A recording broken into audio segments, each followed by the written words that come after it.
Parabéns, Renan, por essa escolha de uma maneira tão Renan de ser. Com nenhum diálogo com o time, mas eu acho que as coisas que a gente faz são sempre muito espontâneas. Acho que hoje eu queria contar hoje pra vocês um pouco a história disso. Mas eu acho que pra funcionar melhor, acho que pra gente combinar aqui, você sabe, tô pré-candidato à presidência da República, vai haver as convenções, serei candidato nas convenções, acho que não há muitas dúvidas internas sobre isso.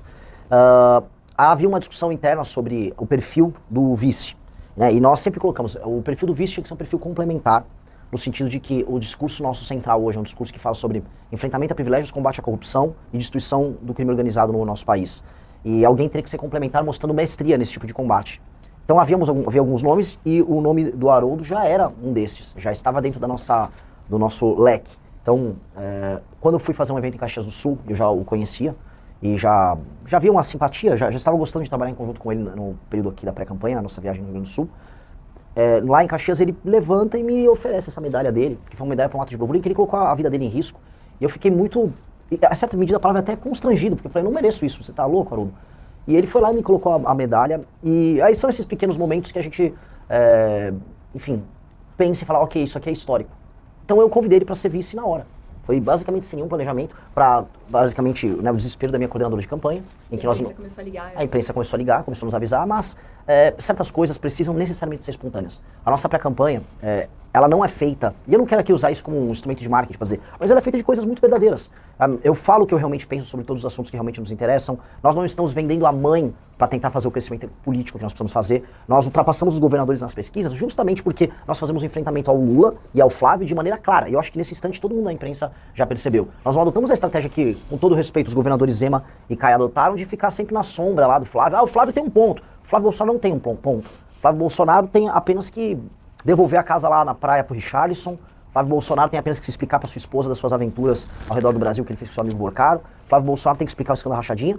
E é isso. Então, é muito errado a gente ficar assistindo essa postura dos demais pré-candidatos e não ser verdadeiros e honestos sobre o que eles realmente pensam sobre o próprio campo político e o campo da direita. E ao construirmos uma campanha, ou melhor, uma pré-campanha, tem que ser preciso nisso, falando o que a gente realmente pensa, falando o que a gente realmente sente, atos como esse, que envolvem o Haroldo, eles acontecem naturalmente. E isso nos deixa... São sincericídios. Até no vice.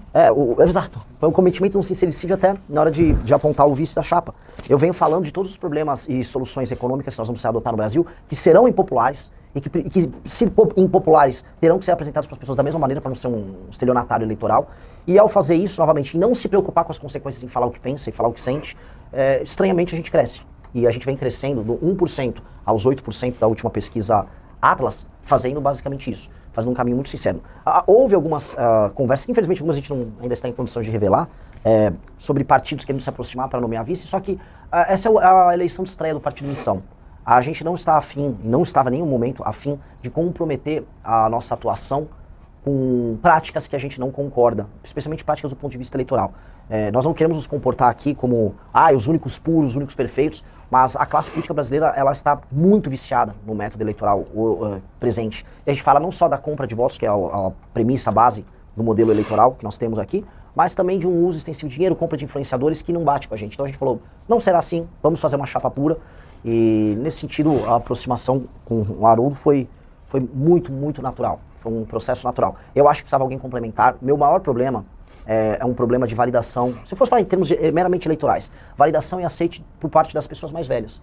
As pesquisas nos mostram que há um gap de gênero, de sexo aqui, coloquem o termo que preferir, mas quando a gente vai se aproximando das mulheres que realmente nos conhecem, a gente vai bem. O problema, de fato, é uma validação dentro das pessoas mais velhas, dado que eu sou um pré-candidato mais jovem e que desafia, em grande medida, os dois ídolos das pessoas mais velhas. O Lula, ele vai muito bem entre as pessoas com mais de 60 anos e o Flávio Bolsonaro vai por causa do pai também, com as pessoas de 50 anos para cima.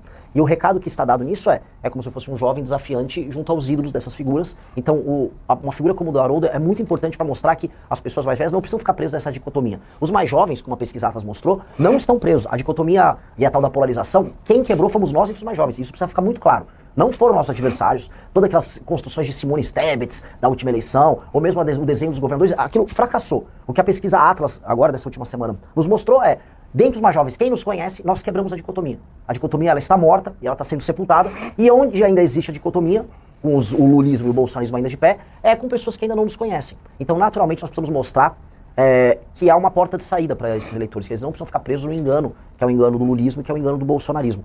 O Haroldo foi uma pessoa que esteve no PL, no partido do Bolsonaro, ele fez de maneira autônoma sua transição até o nosso grupo político, e eu acho que isso isso serve como uma espécie de exemplo, uma espécie de paciente zero, né? Ele é o primeiro dos homens da geração dele, uma figura do universo militar, do sul do Brasil, uma figura com uma diferença de idade com relação a mim, que olha e faz uma escolha consciente sobre um caminho que as gerações mais novas já adotaram. Então, eu acho que isso é muito simbólico, eu acho que isso é verdadeiramente bonito, e aí isso vai nos ajudar com certeza a fazer com as gerações restantes que ainda precisam nos conhecer, o que nós já fizemos com os mais jovens, que é demolir a dicotomia Lula e Bolsonaro. Nós faremos isso de maneira clara.